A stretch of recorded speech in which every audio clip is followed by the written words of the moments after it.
মার্কেটে আসছে মানুষের চামড়ার তৈরি ব্যাগ ও জ্যাকেট। শুনেই আঁতকে উঠবেন না।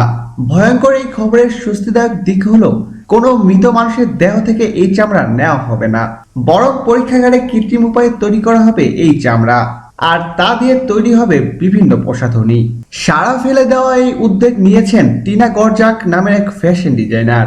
চলতি বছরে অনুষ্ঠিত সেন্ট্রাল সেন্ট মার্টিনস ডিগ্রি শোতে এই বিষয়ে একটি বিবৃতি দেন তিনি। সেখানে ওই ফ্যাশন ডিজাইনার জানান, আরেক বিখ্যাত ডিজাইনার আলেকজান্ডার ম্যাককুইনের চামড়া থেকে তৈরি করা হবে ব্যাগ ও বিভিন্ন ধরনের প্রসাধনী। ম্যাককুইন 2010 সালে মারা গিয়েছিলেন। ম্যাককুইনের চামড়ার কোষ থেকে ডিএনএ সংগ্রহ করে পরীক্ষাগারে তৈরি করা হবে অবিকল তারই চামড়া। এই আবিষ্কারের জন্য প্যাটেন্টও নিয়েছেন টিনা। তবে বিশেষজ্ঞদের মতামত, টিনার এই উদ্যোগ তাত্ত্বিকভাবে হয়তো সম্ভব, তবে প্রচুর পরিমাণে এর উৎপাদন আসলেই কষ্টসাধ্য হবে। অনেকেই আবার সরাসরি এটিকে অপরাধ বলেও উল্লেখ করেছেন। প্রিয় দর্শক, ধন্যবাদ ভিডিওটি দেখার জন্য। নিত্য নতুন এক্সক্লুসিভ সব খবর পেতে এখনই সাবস্ক্রাইব করুন ASD ওয়েবসে।